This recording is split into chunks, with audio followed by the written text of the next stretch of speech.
So a few people have been asking us what we do to take photos and videos and sort of record our trip on the road. It's taken us a really long time to talk about this. We've been doing this for what, over a year now, and we're only just getting to this, so apologies there. But we just wanted to run you through some of the main things that we use on a regular basis, I suppose, for taking photos and videos and the little gadgets that we carry along with us. Yeah, so strap in. This is our first one. So this is a trusty tripod. For anyone who doesn't know, most people wouldn't know what it is.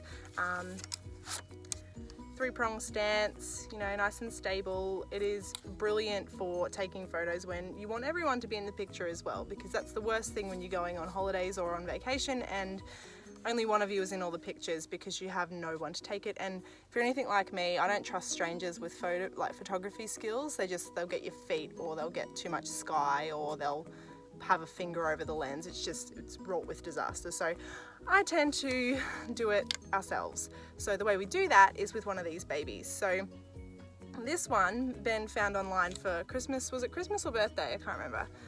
Christmas one year, 35 buckaroos. It's full stance. It's probably about my height when it's fully extended. As you can see on the top, standard tripod connection, and I'll explain a little bit more about how we mount certain gadgets on top very shortly. But first and foremost, this is amazing. We use this all the time to get beautiful family shots, and yeah, that way we can all be in the picture and no one has to miss out, and there's not just a whole bunch of pictures of me standing like an idiot or like Ben standing like an idiot. So good fun. So we are quickly losing daylight, so I'll be really quick about this. So this second one, oh hello, we've just blown up, hello.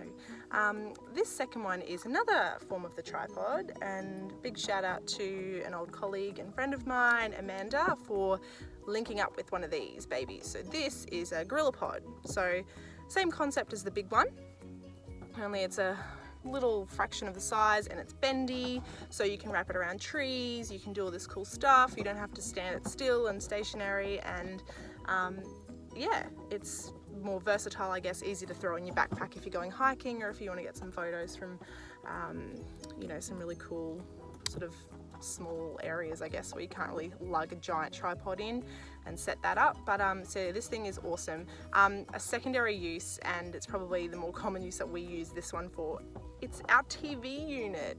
So we will often, when we go to bed, we want to watch some Netflix or something like that, we will set it up inside the camper and just lay it on one of our stomachs, or hitch it up into the camper trailer, or now the rooftop camper, and then position our phone on top. So really handy little tripod here. So great to have both, perfect for different situations. So grab one of these. So in addition to the tripods, obviously you need something to mount the iPhone with. So this is this trusty little thing here. Again, thank you very much to former colleagues, particularly Amanda, for linking us up with one of these babies. So as you can see, it's Manfrotto one. I think they cost about $25, something like that. But as you can see, it's got the screw in for the tripod. So you sit that on top of the tripod like so, screw it in, and then you use the bendy thing to stick your phone in, and that way you've got a nice sturdy thing for your phone. So that's how we put our phone on top of the tripod. And as you'd understand, iPhones and other smartphones are really awesome at taking pictures and videos nowadays. So, and you can stream or do anything you like with them. So we watch all of our movies and TVs on my iPhone, which is what I'm currently filming this with, and yeah, that's great. So yeah, easy done, really cheap, invaluable. We use it all the time. Hi Oak. Oakie. Oakie. Oak's just gonna show us his butt while he's eating some stuff in the background. So if I look slightly different now, it's because I just knocked the phone off the table, so good on me. But anyway, we're back.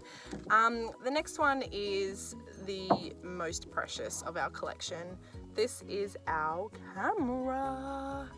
Now, to be fair, when we first left, I broke my contract just to get the new iPhone because I wanted really nice pictures, because, you know, the iPhone was awesome at the time. I think it was this one's an iPhone X. See, I don't even know now. Thought it was really great at the time. Really enjoyed it at the start. Okay.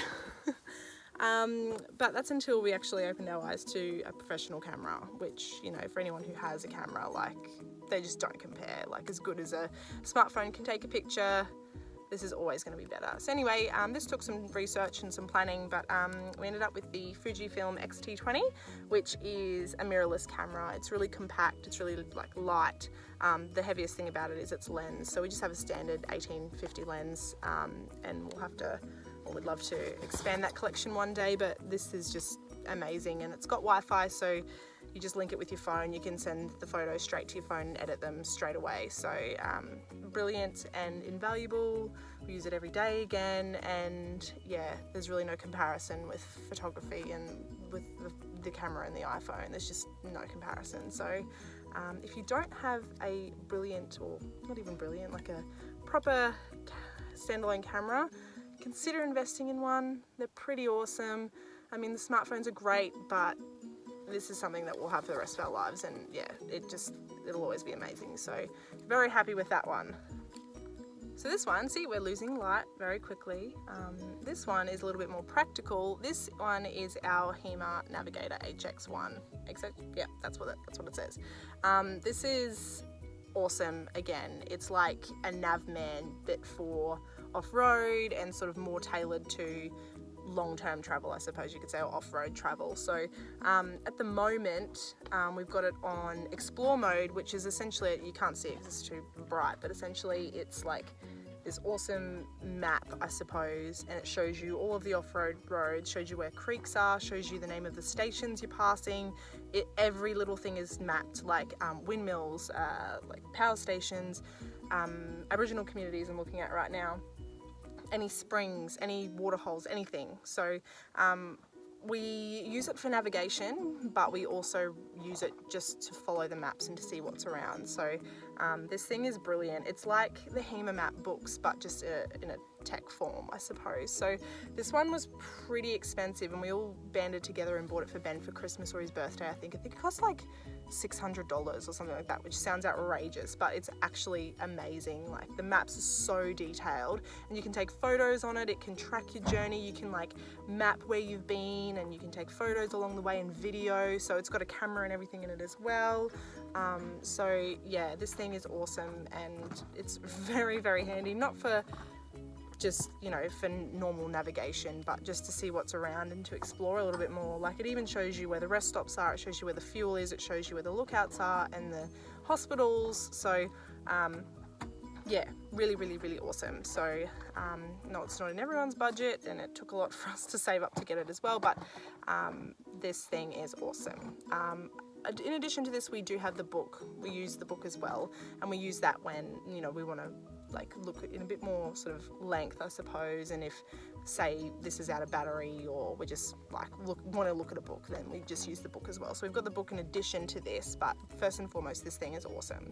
And as the sun slowly moves away behind us, I'll bring you to the fun one, which is my Kindle. So we spend a lot of time reading on the road. You know, reading's great. Everyone loves reading. Everyone loves books, right? So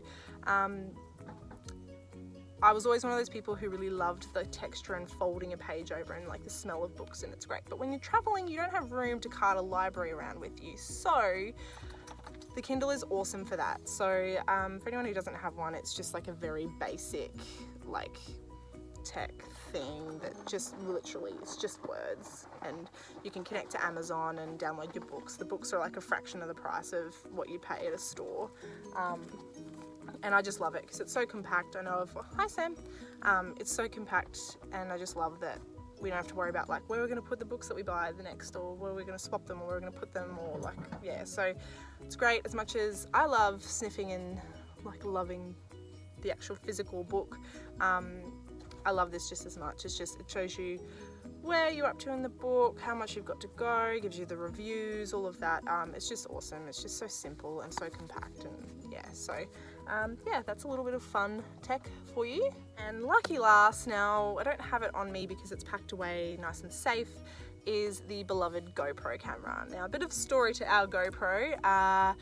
We went swimming with the beautiful whale sharks near Exmouth a few months ago, and I was in charge of filming that day.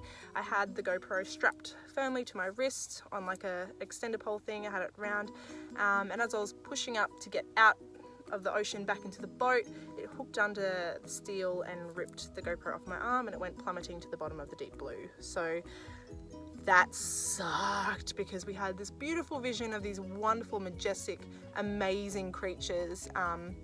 Had this gorgeous shot of Ben swimming alongside one. It was just, oh, I was so proud of it. But nope, we had to say goodbye to that, so that was really sad.